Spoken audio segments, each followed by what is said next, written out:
shifting from right to left. Play action to that side. Rolling right, looking. Fires in the end zone. Gonna be caught. Touchdown. That's a tight end from 15 yards out. Welcome to the Bowl Season Stories Podcast, Season 3, Episode 12. I'm Nick Carparelli, the Executive Director of Bowl Season, and today we are joined by ESPN radio host Chris Carlin and former USC Trojan Matt Cassel. If you missed any of our previous episodes, you can catch them on Spotify, Apple Music, YouTube, or anywhere else you listen to your podcasts. And if you enjoyed today's show, we'd appreciate you to like, subscribe, and drop a 5-star rating. And as always, you can follow all the bowl season news on our website, bowlseason.com, and on social media at Bowl Season. Today's show is brought to you by Sport Radar, reimagining immersive experiences for sports fans and bettors. Our first guest is the co-host of ESPN Radio's Midday Show, an Emmy Award-winning staple in the New York sports scene. And on Saturdays, he's the voice of Rutgers football. Please welcome to the show, Chris Carlin. Chris, thanks for joining us. Nick, great to be with you. How you doing? Doing great. And I should have mentioned in the intro, the only person I know whose wedding was held in a pizza restaurant. And for those of you who know me, that puts Chris at godlike status to have done that. It really should put more of my wife at godlike status because it was her idea. It was John's Pizzeria in New York City on 44th Street, but that was a good night. Nick, biggest crime out of that is I did not get one slice there the entire night. It was so disappointing. Wow. Well, I've been there since, and it's still very good. I'm sure you have as well. Oh, absolutely. We go back every couple of anniversaries. It's a blast, and it's unbelievable pizza. Well, you've been the voice of Rutgers football since 2004, which is exactly how long I've known you. Mm-hmm. What are some of your most memorable and meaningful moments in the booth calling Scarlet Knight games? You know, I think for me, just being a person from New Jersey, really being able to be a part of the state in that regard, a source of pride as we've seen Greg Schiano build it up, the first time and continuing to build it up now in his second stint has been amazing. I mean, if I'm thinking about individual moments, I'm thinking about 2005 when they made their first bowl game. I know you talked to Greg recently about that, and just the moment of beating Cincinnati in the final game, and you were at 7 wins, and you knew you were definitively going to a bowl game, and what that really meant to the program at the time. And the next year taking a next step, and in 2006 having an incredibly memorable win against Louisville, and getting up to as high as number 6 in the country. These are the kinds of things that I think about right away. And I also just think about the relationships with people like you, Nick, and people I've met all along the way. It's been absolutely amazing to get a chance to really get to know so many people in college athletics. And it's a little known fact that I believe you had told me this, that I was your first live on-air interview. I think it was during it must have been during a Rutgers spring game back in 2004, probably, I'm guessing. I think it survived that. I think it may have been. So I did sideline for 3 years before I took over play-by-play. And I think it was in 2002, and Rutgers was playing at Pitt. And I remember specifically because there was a quarterback that everybody was talking about at Pitt who would later end up transferring, named Joe Flacco, who turned out to be pretty good. But we were talking, you were working for the Big East at the time as the associate commissioner for football. And just, I remember you being a great guest for somebody that was interviewing guests kind of for the first time live on air at halftime. That was a tremendous spot. We had fun with that. Yeah, we did for sure. I don't know if I was very good at being interviewed at the time. I don't know if I'm good now, but we've certainly both improved since then, I'm sure. I think that's fair. You mentioned the Scarlet Knights are again bowl bound. Mm-hmm. How are you feeling about getting to call another bowl game? Now, you've called 9 or 10 for them over the years. It's been a while. Gator Bowl experience a couple years ago was a little unique. You've called a lot of other bowl games for ESPN Radio. Are there any bowl games that really stand out to you? Any that you're hoping to call because of past experience? I mean, certainly some of the experiences we've had through Rutgers, the one that stands out immediately for there was the bowl game in Arizona. At the time, it was the Insight Bowl. I believe it was the Guaranteed Rate Bowl the last couple of years. That was at Chase Field. And, that first one, it's always going to be difficult to kind of top that first bowl experience, because it's not just the game, Nick, right? It is everything leading up to the game, all the events for these kids. And the thing to remember about that is, these are kids that I got to know over a 3 and 4 year period. That was an entire development time for Rutgers. And these were guys who were getting to really enjoy kind of the fruits of their labor. And I'll never forget myself and Tim Pernetti going and hosting a rally the day before in a park out in Phoenix, and it just being absolutely filled with Rutgers fans who were so excited to make that trip west. And then it translated the next day. Rutgers was playing Arizona State in that game, and close game, 45-40. Again, I know you and Greg talked a little bit about it, the James Gandolfini effect last week, but also just the fact, Nick, that I couldn't get over at times how loud it was with Rutgers fans, how many Rutgers fans were outside the stadium, being around guys like Ray Lucas and Marco Battaglia, who had been part of it in the 90s. Marco was an All-American. Ray was a tremendous quarterback at Rutgers, but they never got to experience it. They had been 7-4 in 1992, but were not selected for a game. And just seeing the smiles on their faces, seeing what it all really meant, that to me is always going to stick out as a big, just wonderful memory, despite falling short in the game, just everything that meant to the program. Yeah, thank you for that story, Chris. That's the kind of story that we hear over and over on this podcast. And when I talk to other people about how meaningful these games are, I think fans turn on the TV and they watch another football game for 3 hours, and they don't understand what it took for these teams to get there, the experiences that they've had for the 3 or 4 days in that city leading up to the game, and what it means to those current players. But like you said, the players who paved the way, the fan base. Not every program's the same, not every bowl game's the same, but it doesn't have to factor into the national championship equation all the time for a bowl game to be meaningful for these programs. Oh no, it's an incredible reward for these players. And a couple of weeks ago, when Rutgers won at Indiana, you're seeing some of these players that have gone through similarly what I was talking about with the guys who were there 3 and 4 years the first time around, seeing a guy like Johnny Langan, who's a tight end at Rutgers, a guy that has really been through the wars and been through some tough times at Rutgers, getting a chance to really realize he was going to go to a bowl game this year with that 6th win, and a smile on his face. More than anything, I just think, I think this, in this respect, this year is going to be just as special as it was back then, because when you go through some tougher times, you get a chance to reward those guys, but you also get a chance to kind of set a precedent of what the expectations are. And here's what the spoils look like at the end through all your hard work. So I think more than anything, just seeing these kids, their parents, I know it sounds all Pollyanna and cliche, but man, these are really personal stories for these families, and seeing what they go through and all the sacrifice for it, and seeing their kids and seeing those guys get to really enjoy the experiences of each individual bowl game is, it's just fantastic to see. Now, conference realignment is obviously a hot topic in college athletics, and next year we'll see some new teams entering the Big Ten. What is your opinion on conference realignment in general? And are you personally looking forward to taking trips to USC, UCLA, Oregon, Washington in the upcoming years?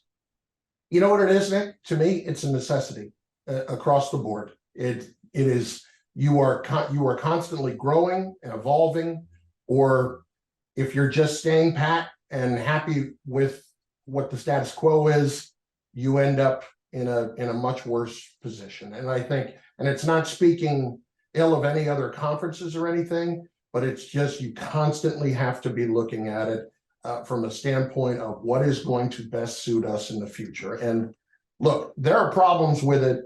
There's no doubt, especially on the Olympic sport level. How are you going to figure out travel for a team that's coming east that has to spend 5 days on the East Coast? You know, can you combine trips, that kind of things for, you know, gymnastics and all kinds of the Olympic sports? Those are where a lot of the challenges are truly going to be.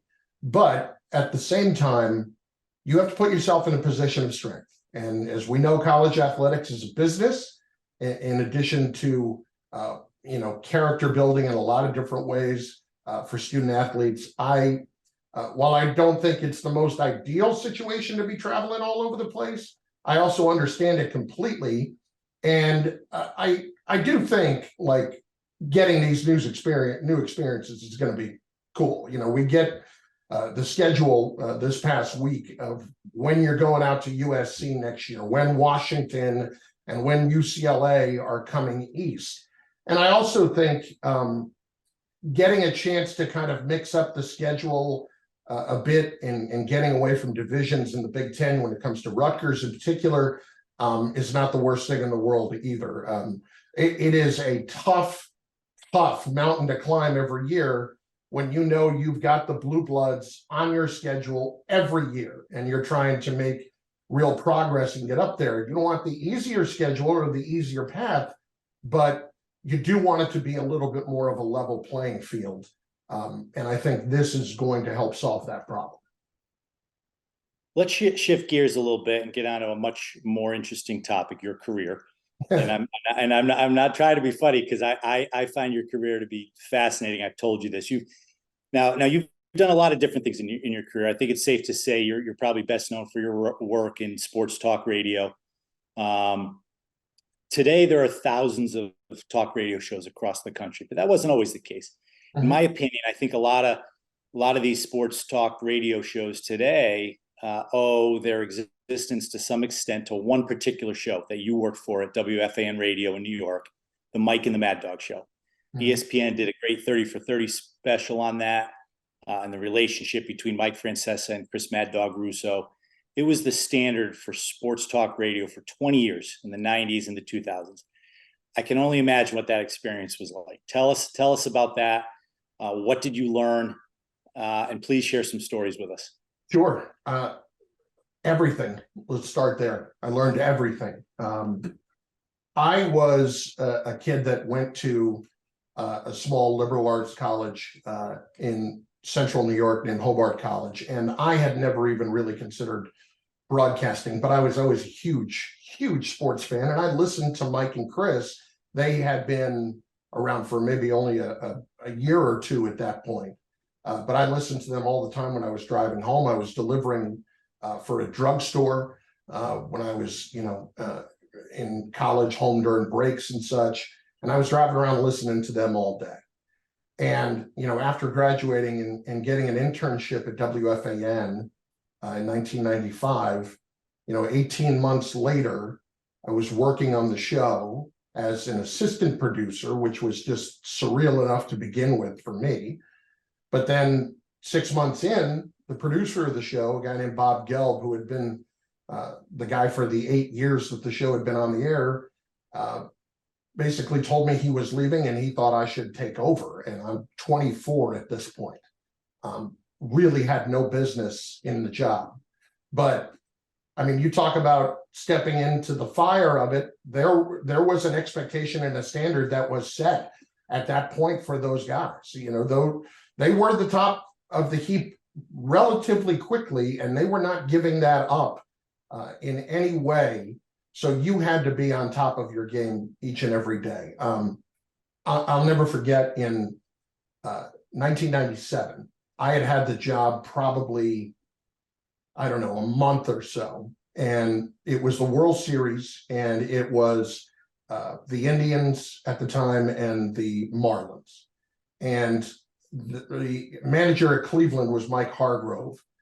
Jim Leland was managing Florida, and our competitors had Jim Leland on it. My boss at the station came to me and said, I expect Mike Hargrove to be on the show today. And I'm, okay, how am I going to do that? And quite literally, Nick, I spent 2.5 hours calling every luxury hotel I could find in South Florida and asking if Mike Hargrove was staying there and asking for Mike Hargrove's room, please. And no joke, just kept going. And finally, he was at, I don't know, some Hyatt Regency or something like that. And he picked up the phone and said, Mike, Chris Carlin, WFAN in New York. And, wondering if we can get you for 2 or 3 minutes with Mike Francesa and Chris Russo. And he said, I can't do it right now, but if you call me tomorrow at this time, I'll be able to do it. And I hung up and I'm like, okay, he'll do it tomorrow. And then I'm thinking, you know what? He may just have blown me off.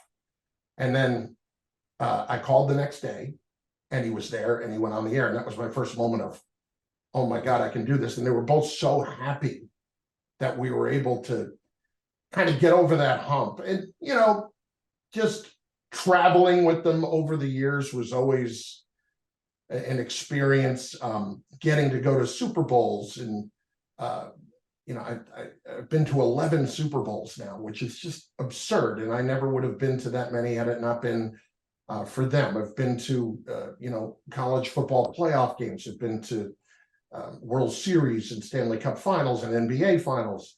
I think the one story that just kind of will always stick out for me was the conference finals in 2000. The Knicks were playing the Pacers, and we went out to Indiana to do the show for games 1 and 2. And we had gotten there early, and our hotel rooms were not ready at the downtown Marriott or whatever it was. And so I went downstairs. Chris's room was ready, but Mike's was not. So they were both just hanging out in Chris's room. I went downstairs, checked in with the folks to find out when it was ready. They said it'd be ready in an hour. Okay. I go back upstairs and they are sitting on a couch in this room. And the two of them are just very intently watching this movie called The Horse Whisperer, which is Robert Redford and Kristen Scott Thomas, I believe. And it was a very dramatic scene. I didn't know this movie well. It was a very dramatic scene. And I guess it's a scene, I still haven't seen the whole thing, where Redford is breaking up with Kristen Scott Thomas. And at the scene ends, and Dog, as God is my witness, turns to Mike and says, Mike, listen, he had to break up with that woman. She is absolutely lost. She has no idea what's going on in her life.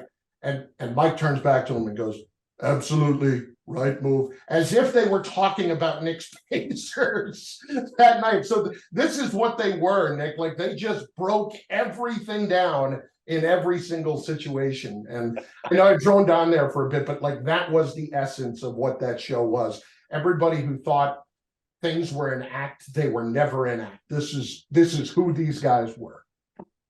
And that's usually the best outcome, right? When people are authentic to who they are, and it just comes out in a big way. I got to ask you about somebody else. During your time at FAN, you also did the sports update during the morning drive time for the legendary Don Imus. On the Imus in the Morning Show.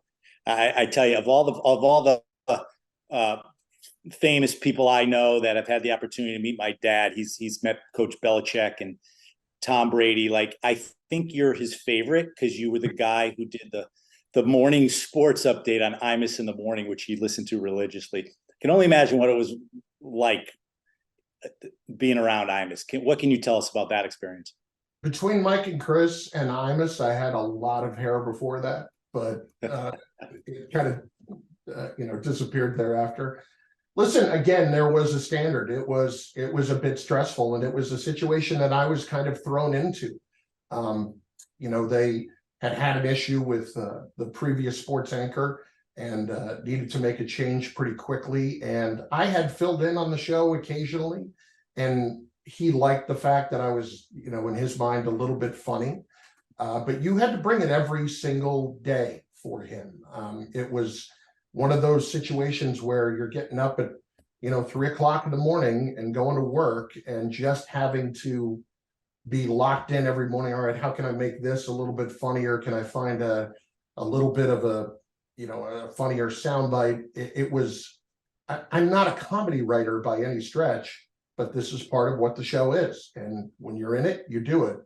Incredible experience.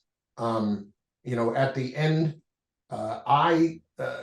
with what happened when he made the comment that he did about the Rutgers women's basketball team, I was kind of in a precarious spot there. I actually had not been there that day because I had been out with just the worst flu of my entire life. And as that story started to kind of spiral out, I was out for the rest of that week.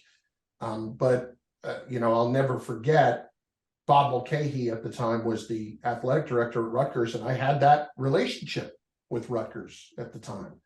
And they knew I worked on the show, but Bob called me. I was genuinely worried about him. Bob called me and said, "You have nothing to worry about. We know this was not you. You're part of our family too. So don't worry about it, and go to work without fear of any kind of problems, because this is what it is." So I'll always be grateful at that.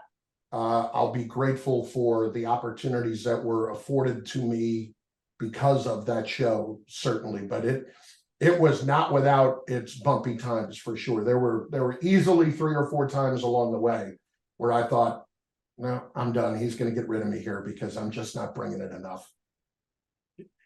Well, to that point, we all know New York, New Jersey sports media is unlike any other. It's strong, it's opinionated, it's in your face. Yet you, throughout your career, have a more humorous approach than I think a lot of others. That's your unique style, and it's worked great for you. How did you get that, and what has influenced your on-air style? Are there any role models that you've had? You mentioned a couple already, but any role models that have shaped your presence in the booth? I think when it comes to hosting a talk show, I was the youngest of 6. My parents had 5 kids in 6.5 years, 7 years, Irish Catholic family, and then me 8 years later. So I was not necessarily in the plans, but at the same time, just being around older people who like to laugh a lot, I think kind of really influenced me in that way. And then somewhere along the way, I really, where it happened for me was those first 5-6 times that I got chances to host on WFAN, because I was producing for Mike and Chris, that was afforded to me because I'd worked hard on that.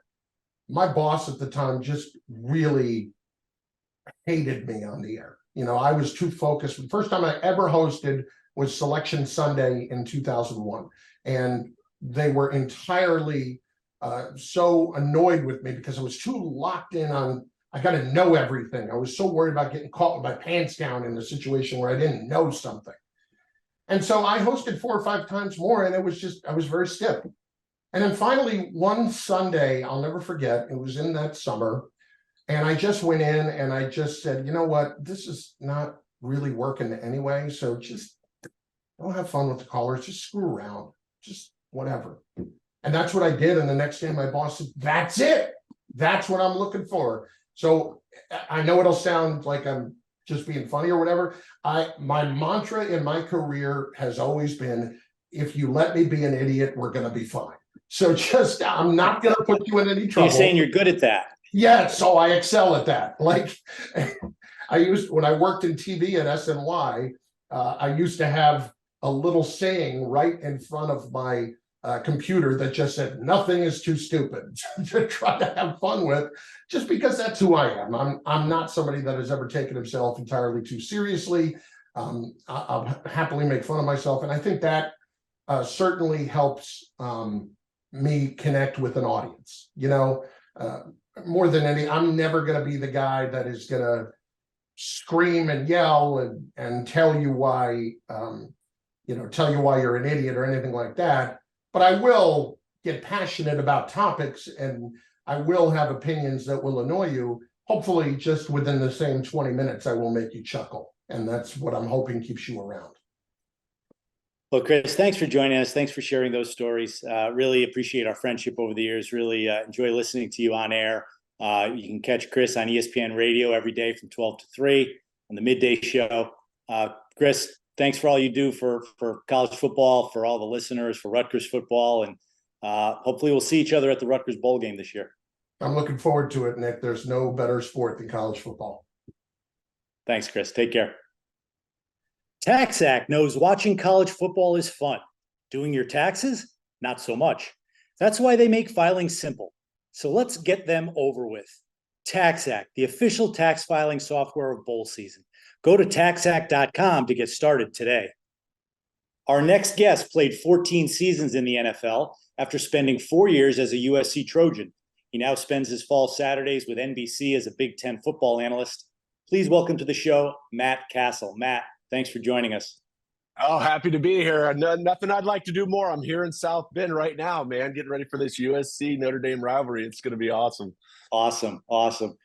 You know a little bit about that rivalry. Well, but I want to go, we'll get to that, but let's go back when you were younger, growing up a three-sport athlete, football, baseball, and basketball, and even reaching a Little League World Series finals, which is pretty cool. For a lot of people, that might be the biggest sports achievement they ever have. What made you ultimately choose football? It was really interesting because I was starting to gravitate more toward baseball just because of the early successes that I had. We went to the Little League World Series when we were 12, like you said. We lost the championship to Venezuela. But that next year, our same team went to the 13-year-old World Series, which it definitely doesn't get the same publicity, right? And so I was kind of tracking toward just playing baseball because I've had a lot of successes. And I played Pop Warner football, but it was really – I was going out to like a baseball practice and the football team had already started. They were actually 1 week away from season my freshman year. I'm walking out and I see them out there and I start to get that itch, right? Something was calling me to go out there. So I went and talked to the coach. I said, Coach, is there any way? I didn't even tell my parents. I said, is there any way I could just come on, join? Now they had already summer workouts, 7-on-7s. I completely skipped all of that because I thought I was going to play baseball. And he's like, well, you have to wait 2 or 3 weeks. And then you can come on in because of like just for the health standpoint, they got to make sure you're in condition. I was like, perfect. So I ended up playing my freshman year. I started my first game as a linebacker, quarterback, and then went on and played baseball and football. But that's really football started for me in high school, kind of off a whim. I just was like, you know what, I'm going to go give myself an opportunity. And then from there, it kind of took off. When we had your colleague from Big Ten Saturday Night on our podcast earlier this year, Joshua Perry, he talked about how great dude, told some great stories. But he talked about how growing up in Ohio, for him, being a Buckeye was his dream. You being from the LA area, what was your recruitment process like? And did you always want to be a USC Trojan? That's a great question. You know, going back to my family dynamics, my mother grew up in Ohio. My grandfather, my 2 uncles went to Notre Dame. My father was from Texas. They met in Chicago, married in New York, went out to California, and there you go. And so we were already confused about with our upbringing. From we had, you know, Cincinnati Bengals, we had Dallas Cowboys, we had Notre Dame, we had Texas Longhorns, we had all this stuff going on. But when I grew up in Southern California, obviously being there with UCLA, USC, I went to a public school and LA Unified, and we didn't have the same probably resources at some of these big private schools that you hear about, the Mater Deis, the St. John Bosco's and all that. So, but by my junior year, I had a good sophomore year. By my junior year, then all of a sudden there started to be some interest and coaches started to come from all over. And, you know, you get the letters early on, but then when you start to have coaches physically come to your school and start to talk to you and your coach, that's when the interest really starts to spark. But USC was always in the mix, UCLA, Tennessee, Miami. I talked a little bit to Notre Dame, but Notre Dame was run the triple option. There was no way that I was going to go there, but those were really my main schools at the time when I was coming out that I was thinking about going to. And at the end of the day, I chose USC because I thought that Carson was going to leave early, and he didn't. He ended up staying his whole 5 years of school. I was like, come on, Carson, leave something for other people. But, you know, that's how it all kind of transpired when I ended up picking USC. I just thought it was the right fit for me. It gave me time to grow and develop as a quarterback behind Carson Palmer, who I felt was one of the best in the nation, and obviously was. And then I had tried to wait my turn, and, you know, the competition we went through with Matt Leinart my redshirt junior year. And we went all the way until a week before season when Coach Carroll called me and said, hey, Matty, you know, you've competed your butt off. You've done really well. And but we're going to start the other guy. But if he messes up, guess what? You're going in. We're playing Auburn to start the year. They're number one. They've got the War Eagle, all that stuff. And I'm sitting there going, man, this is awesome. And he goes out there and lights it up the first day. And I was like, oh, well, there goes that idea. Well, it's funny you bring that up. That leads into my next question. Your experience was so unique at USC, especially looking back at it now, after the fact that you played in the NFL for 14 years. You never started a game at quarterback in college and backed up 2 Heisman Trophy winners in Carson Palmer and Matt Leinart, as you mentioned. Tell us more about that. How did being in a quarterback room with those 2 guys, as tough as it might have been to not be playing, maybe it helped you down the road a little bit? Well, the one thing that I'll say about Coach Carroll and his program is it was all about competition. Every single day was about competing against each other, competing against the best. We had depth on that team. He brought us into that national stage, so to speak. His first year we struggled a little bit, but it was the second, third year. But I was actually roommates with Carson Palmer, and then Leinart comes in. We had a recruiting class. We also had a guy, Brandon Hance, who came in, who was a heck of a player. He started his freshman year at Purdue, so there was constant competition, and so you had to bring it every single day. And I think that's one thing that I leaned on. But it was there were some frustrating days. There's no doubt about it, where you get discouraged. You go, is this the right school for me? But I always felt like education was just as important as the football side. But my path was a little bit different. My sophomore year, I played some H-back and caught some passes from Carson Palmer. I played on special teams. And then you go to that redshirt junior year where I competed with Matt. We get through halfway through the year. We got banged up at tight end. Coach Carroll asked me to play some tight end. So I'm playing some tight end. I'm on kickoff return and quarterback pads. It was a bad combination, let's be honest. That's the scariest thing. I've got so much more respect for those guys. But I just wanted to compete. And then after my junior year, I was frustrated with football and the way that it had gone so far. So I went out and played baseball at USC my junior year. And for Coach Gillespie, God bless his soul, he's a great coach. But I went over and said, Coach, if I can help you, I'd love to. So I pitched that year and then came back and I told Coach Carroll, look, I want to end my career how I came in as a quarterback. I don't, it's not about anything other than I want to end it how I came in, and he allowed me to do that. So of course the depth chart comes out the first day. I'm 5th on the depth chart, right? So I've got to work myself back up to the number 2. And yeah, fortunately for me, we blew out a lot of teams. I got some mop up duty and all that, and then I don't know what the decision was to really go out for a pro day. I knew that we had a ton of talent that was coming out. There was going to be a lot of scouts, and I said, I'm going to go give it a shot. So I went into Carl Smith, our quarterback coach, and I said, hey, Carl, I think I'm going to go out for pro day. He goes, Cassel, I think you need to look for another profession, brother. And I said, thanks for the boost of encouragement there. That's really nice of you. And I said, screw it. I went out and did it. And I threw the ball really well that day. And it sparked a bunch of interest. As soon as I got done, all these scouts came in and they're like, tell me your story. What's the deal? I was like, well, there's a pretty good guy named Carson Palmer that was drafted number 1 overall by Cincinnati. The other guy just won the Heisman Trophy. I was sitting there and we battled it out in the week before season. So then from there, it went into all the private workouts with 5 different teams. And somehow, some way, New England was there on 7th round. And I thought it was a joke. I'm sitting there at my agent's office. He said, come down late because free agency, 7th round, it's going to happen quick. And somebody comes, taps me and says, hey, somebody's on the phone for you. And I walk in the other room. And he said, hello. And he's like, hey, Matt, it's Coach Belichick. I just want to say congratulations. We're going to take you next in the NFL draft. I said, are you messing with me? Come on. And he goes, no, we're taking you next in the NFL draft. Welcome to the New England Patriots. And sure enough, ding, ding, ding across. Even the commentators, they didn't know what the hell to say about me because I threw 32 passes in all of college. That's it. As you're telling me that story, we both know Coach Belichick. You played for him. I worked for him. I'm wondering if, the fact that you were willing to be versatile, at points in your career and play those other positions, even if you didn't want to so much, you just wanted to be on the football field, that probably played into his evaluation and his thought process about you along the way, I'm sure. You'd have to think so, because they always looked for a certain type of person. I give a lot of credit to Scott Pioli and what he was able to do while he was there, because they were looking for team-oriented guys, and that's exactly what I was. Right, I could have probably gone and transferred, but the transfer portal was different back then. You'd have to sit out a year, and at that point in my career, I was already a junior, thinking that was going to be junior senior year. That would have put me behind So Well, tell me more about that. That's actually my next question. Times are so different now, right? With the transfer portal basically being like unrestricted free agency. A guy like you today would have almost certainly transferred to another school that, I don't know, maybe didn't have 2 Heisman Trophy winners on the roster so you could play. Right. Do you ever think about that and contemplate what you would have and could have done?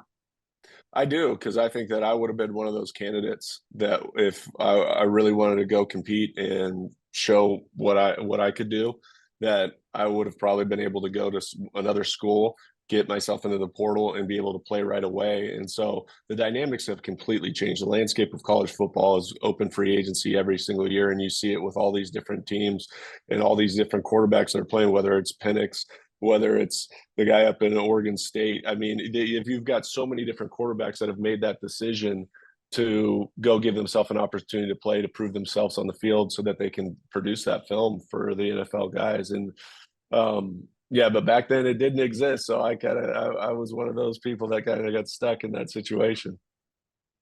Well, you were fortunate enough to go to 4 bowl games in your career. Las Vegas Bowl in 2001, followed by the Orange Bowl, 2 Rose Bowls, including the BCS title in 2005.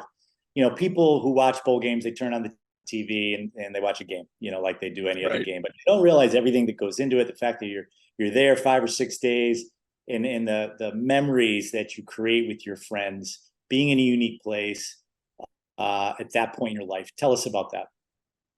Bowl games are special because, like you said, there's so much build up to these bowl games too, because you have a lot of time from when the season ends. It's almost like an extended spring ball, right? Where you get a lot of time to practice, you get more reps, time on task. The depth of your team gets to really practice more, a little bit more so than the starters did. But then leading up to that bowl week, everybody gets fired up. And our first bowl game was the Las Vegas Bowl. And we originally found out it's on Christmas Day. I mean, Vegas, Christmas Day, you're kind of like, but the bowl was phenomenal. The gifts were great. We got like a full, I think it was a PlayStation or Xbox console. They took us out. They had all these different shows that we went to. We had some deal where Utah was there. We almost actually, our team almost got in a fight after that. That was actually pretty funny. I was sitting there going, I'm going to just watch this one. This is pretty intense. But then they had like who do they have? An Elvis impersonator come up, and we had to do this thing where they wanted us to sing a Christmas song in an Elvis voice. And I was like, no, I'm doing Blue Suede Shoes. Like, I just did Blue Suede Shoes. But I mean, you have so many of these things. And plus, it's the bonding experience that you get with your guys because you're there just with your team. You're in every meeting together. You're going to all these fun activities. And then as the week goes on, it's really focusing in and trying to eliminate the distractions moving into the game so you can go play your best ball. And then the next year was where we went to the Orange Bowl, which was phenomenal. The accommodations, we were down in Hollywood, Florida, right on the beach. We went to the Hard Rock Cafe, and you get early on the week, you get these more activities where you get to go be with your boys and go experience the town, and people are in town for the game, alumni is in town. It's just a blast. Your family's there. So it's the experience of that. And then to win that game, come back to the hotel, they have like this huge party, right? And Coach Carroll, everybody's getting loose. There's dancing. It's again, it's an experience not just for your team, but all the families that are there that have been through the journey with you.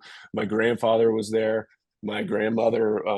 So it's pretty remarkable. Then you go to the Rose Bowl the next year, which is obviously the iconic for us in the Pac-10 back then against the Big Ten. We played Michigan in the Rose Bowl, ended up winning that game, but you've got the Beef Bowl leading up to that. After that, we got to go to Disneyland. Like, there's so many cool experiences that come along with that. And then once again, we went back to the Orange Bowl, beat Oklahoma in the Orange Bowl the next year.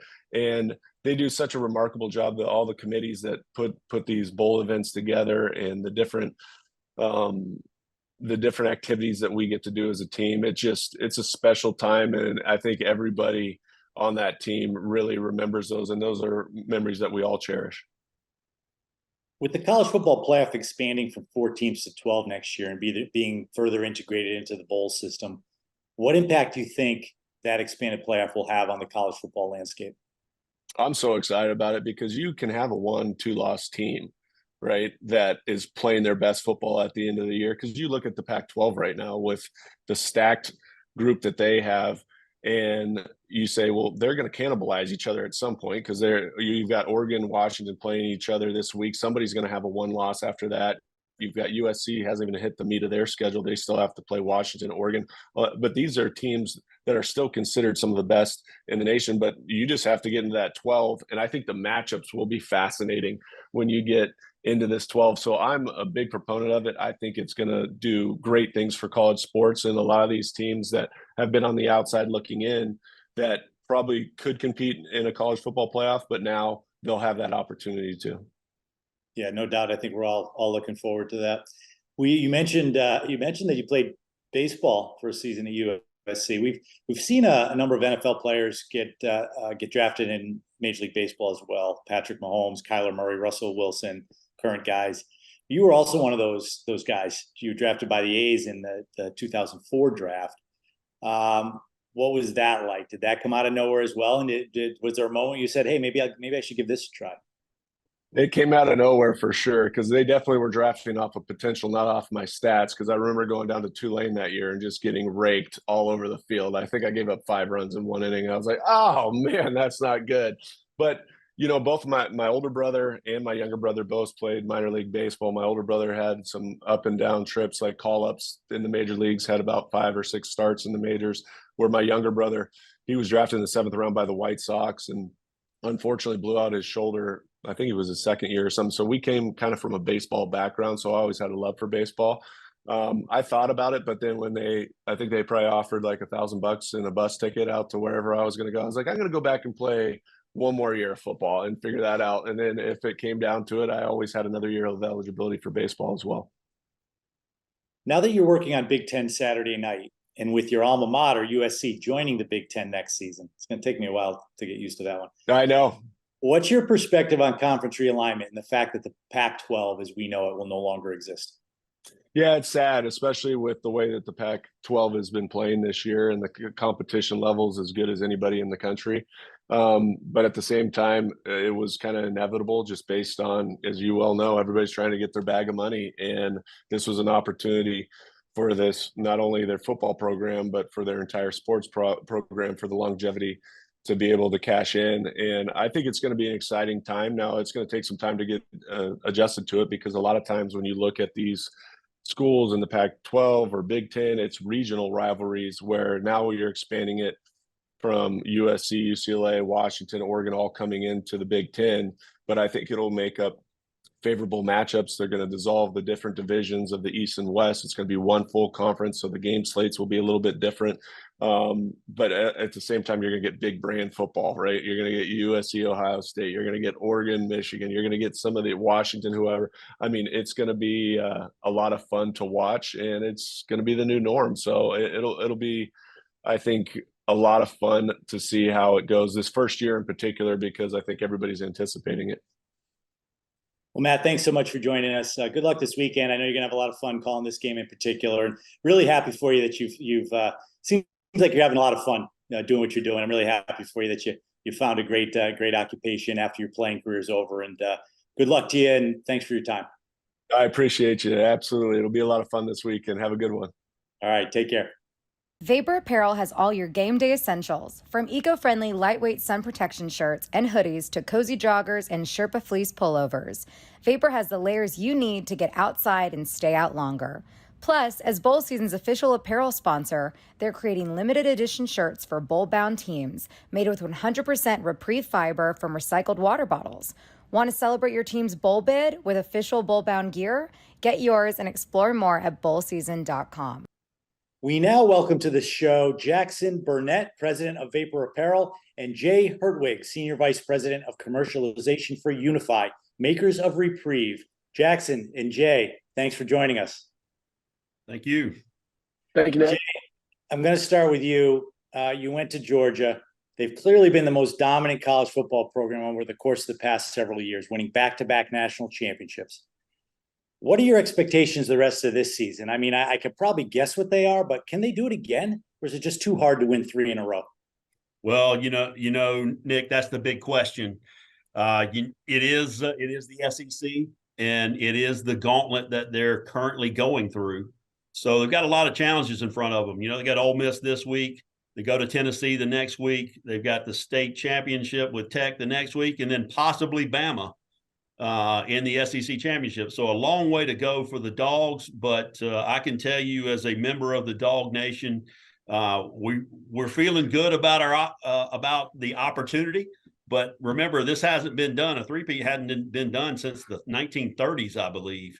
And but we're excited about it, and we just got to get through this week with Ole Miss, and we'll talk about Tennessee the next week. Very predictable answer, Jay. You sound like a head coach. Well, Kirby, we listen to what Kirby said. In Kirby, we trust. Now, Jackson, your alma mater had a similar run to Georgia, but it's slowed down the past few years. Clemson appeared to be in real trouble a week ago, sitting at 4-4, getting ready to host Notre Dame. I was looking ahead to this podcast. I'm like, okay, how are we going to talk about Georgia in a nice way? But they go ahead and upset the Irish. And for the moment anyways, Clemson fans are excited again. I know you were at the game. Tell us about the atmosphere in Death Valley last weekend. It was great. I've got my oldest daughter's up there, so the stands were full. A lot of Notre Dame fans thought they were coming to get revenge on our win from 2015. But the stands were electric. It was good to see. Clemson's had a tough go of it early this year. We got a young quarterback. We've got had some injuries, but things came together. We've got a really, really stout defense, and I think Dabo got challenged a little bit by some hecklers on the radio leading up to the game, and his team came out and responded. So really, really nice to see us get back on the winning track, and we'll see how the year finishes out. Well, nobody was crying for you guys, but certainly made a statement last week. Clemson is not going away anytime soon. Now, this year, we're continuing our exciting tradition here at bowl season of providing bowl-bound shirts to the teams in the locker room after they get their sixth win and become bowl eligible. Jay, you have one right over your shoulder there from last year for Georgia. With the help of this just tremendous partnership with both Unify and Vapor, this year's shirts are once again made from Reprieve, which is a fabric made from recycled water bottles. Jay, Unify makes Reprieve. Tell us about that process of making a fabric out of recycled water bottles. Well, yeah, Nick, it's a pretty simple process, and it all starts with us. Starts with me, you, Jackson, and we just have to take the time and the effort to take our plastic bottles and put them in a recycling container. And when you do that, you have an opportunity. That bottle has an opportunity to become something else, whether that's a bowl-bound T-shirt, the interior of your car, upholstered fabrics in your home. There's just a variety of different end uses that bottle can go back into. And in this case, you put your bottles in a recycling container. Those bottles are baled, sorted and baled. From there, we will take those bottles, we'll chop them up, we'll remove the labels and the caps, we'll wash the material. It'll produce what we call clean, clear flake. And from there, we will convert that flake into polymer chip. So we're going to melt it. We're going to put it through a filter. We're going to create chip. From there, we will melt that chip, filter it again, and extrude that into yarn and fiber. That yarn and fiber goes to Vapor Apparel's fabric producer. They make the fabric in the T-shirt, and then all of the teams get to enjoy that wonderful product in the locker room. Excellent. Jackson, so Vapor then takes that material and makes the shirts from it. You also have a full line of apparel, primarily geared towards the outdoors. Tell us about Vapor's primary mission and goals as a company. Yes, we are a sun and activewear brand headquartered in Charleston, South Carolina. Chose to do this podcast outside because it's a beautiful, beautiful day, and the ethos of our brand.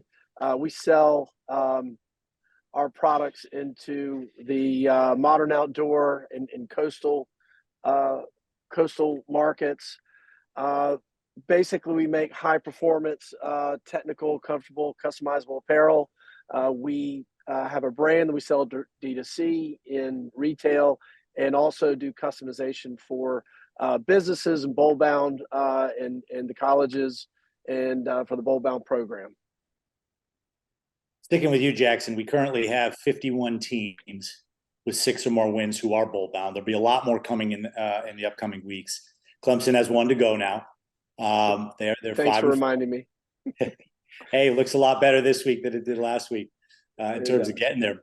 Tell us, how gratifying is it for you to see these student athletes wearing your shirts, celebrating a really meaningful achievement?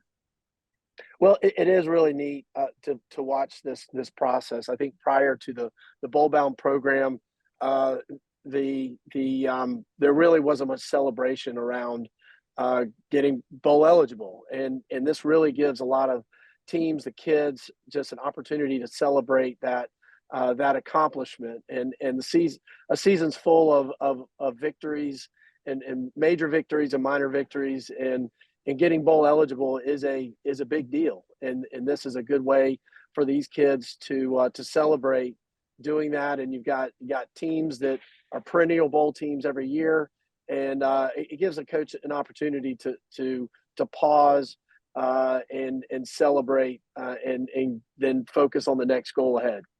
It certainly does. And another element to our partnership, Jay, is the sustainability working group we put together. You're helping about a half dozen bowl games maximize their sustainability efforts in their venues on game day. Tell us why that is important, and what are you trying to accomplish with that working group?